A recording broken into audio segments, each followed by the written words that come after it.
For a long time, I believed that staying quiet was the right thing to do. I believed that silence meant strength, that not speaking up meant protecting the people I loved. From the outside, my life looked simple. Faith, family, structure, everything in its place. But what people didn't see was how often I felt myself disappearing inside that silence. I learned early that being good meant not asking too many questions, that discomfort was something you prayed through, not talked about, and that obedience mattered more than understanding. So I stayed quiet, not because I had nothing to say, but because silence felt safer than honesty. There were moments when I wanted to speak, moments when I knew something wasn't right, but I convinced myself that my feelings didn't matter as much as keeping the peace. Over time, that choice became a habit, and that habit became a weight. I didn't leave loudly. I didn't make announcements. I didn't explain myself. I stepped back slowly, one boundary at a time, one honest thought at a time.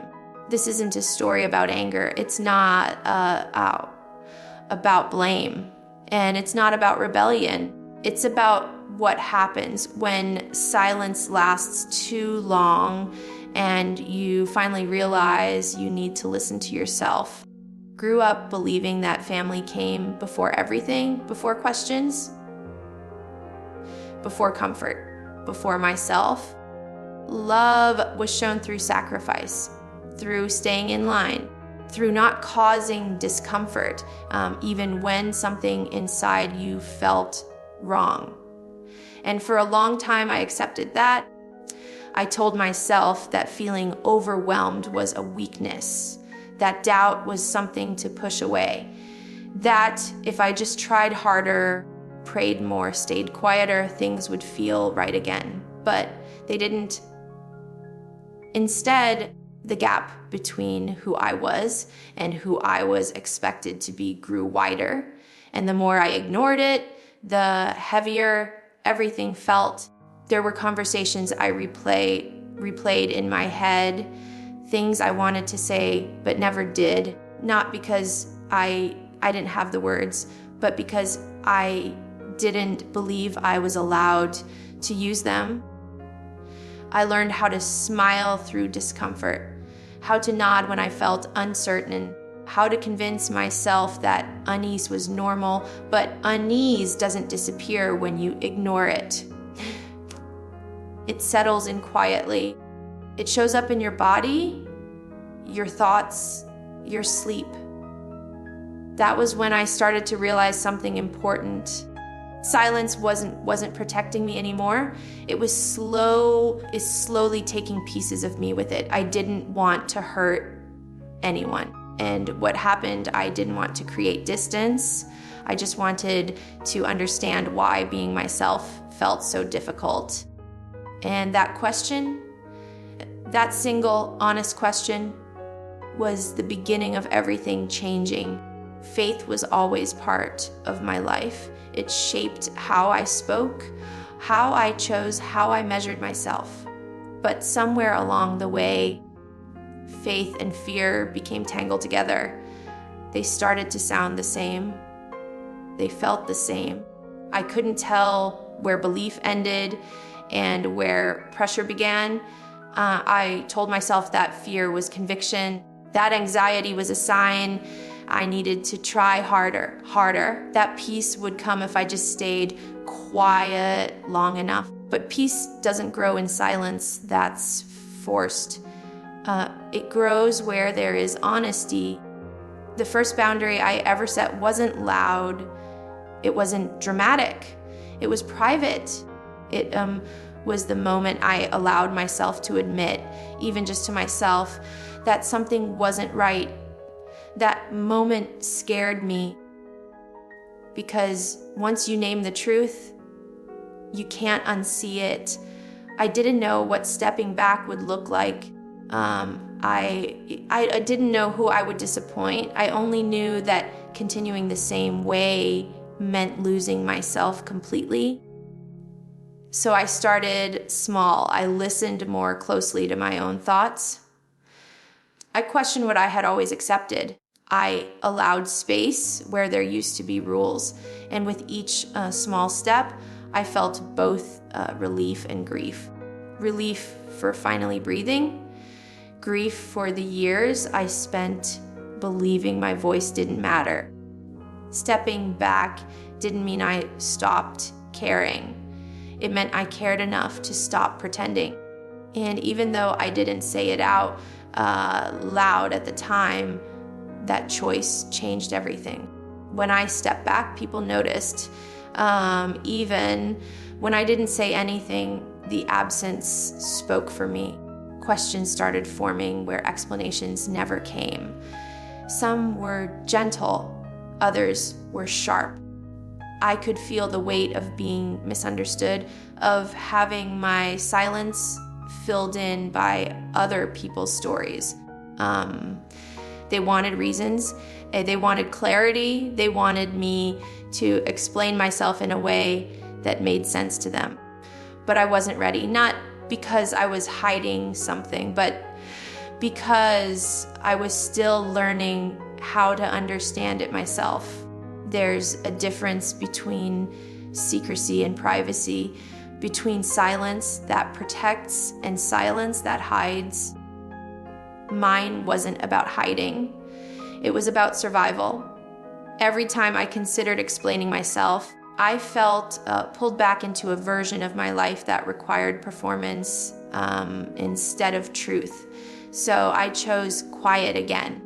This time, not out of fear, but out of intention. That choice was judged. Some saw it as rejection. Some saw it as weakness.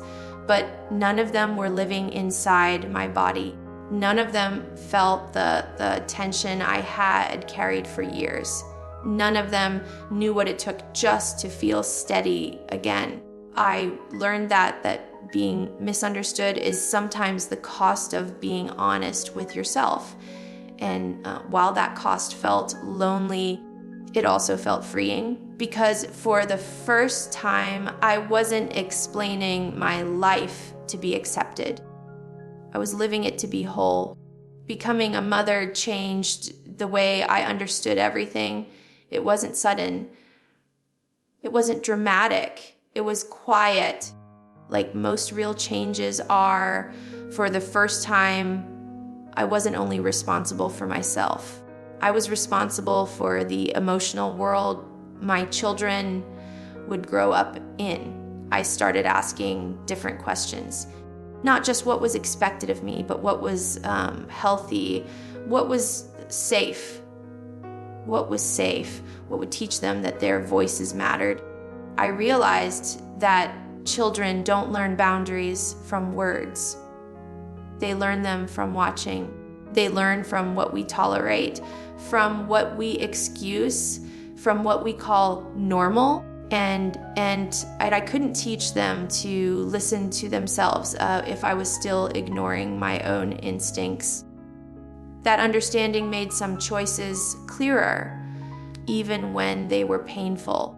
Choosing peace didn't mean cutting people off. It meant creating distance where closeness required silence. It meant protecting emotional space instead of constantly sacrificing it. There were moments when I wondered if choosing myself made me selfish, but then I looked at my children and understood something important. Teaching them to shrink would be far more harmful than teaching them to be honest. So I chose a quieter life, a slower one where love didn't require endurance. And in that space, something unexpected happened. I felt lighter, not because everything was resolved, but because I was no longer carrying what didn't belong to me. For the first time, peace wasn't something I hoped for. It was something I was building day by day, choice by choice. Over time, my faith began to change, not in a way that was loud or visible, but in a way that felt more honest than anything before. I stopped measuring belief by fear. I stopped confusing obedience with goodness. And I stopped thinking that questioning meant I was failing. Faith, for me, became quieter, more personal, less about rules and more about integrity. I learned that belief doesn't need to be proven by endurance. It doesn't need constant tension to survive, and it doesn't require silence to stay intact. Healing didn't come all at once. It came in pieces. Some days it looked, other days it looked like grief. Grief for the version of myself who believed she had to disappear to belong. There were no apologies that fixed everything, no conversations that tied it all together neatly. And eventually, I stopped waiting for that kind of ending. I realized that closure isn't always something you're given. Sometimes it's something you choose.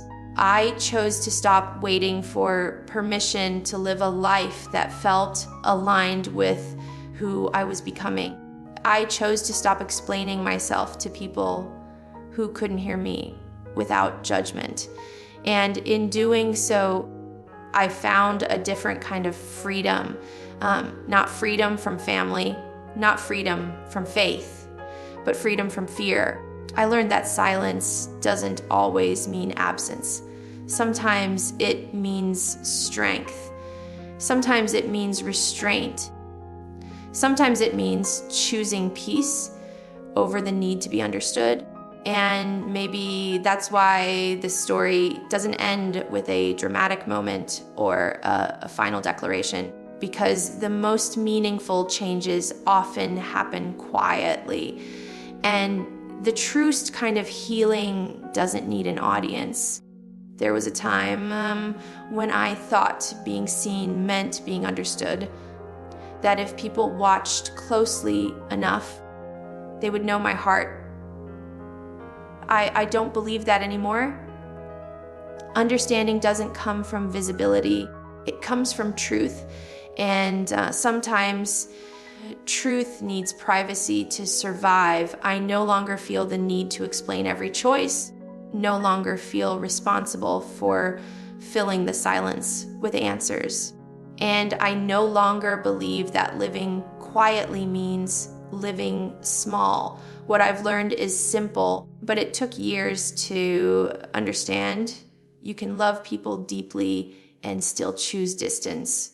You can honor where you came from without staying where you no longer belong. And you can be faithful without being afraid. This life isn't louder than before. It isn't more impressive, but it is mine. I wake up without the weight I used to carry. I make choices that feel aligned instead of approved. And I trust myself in a way I never did before. Silence didn't take my voice away.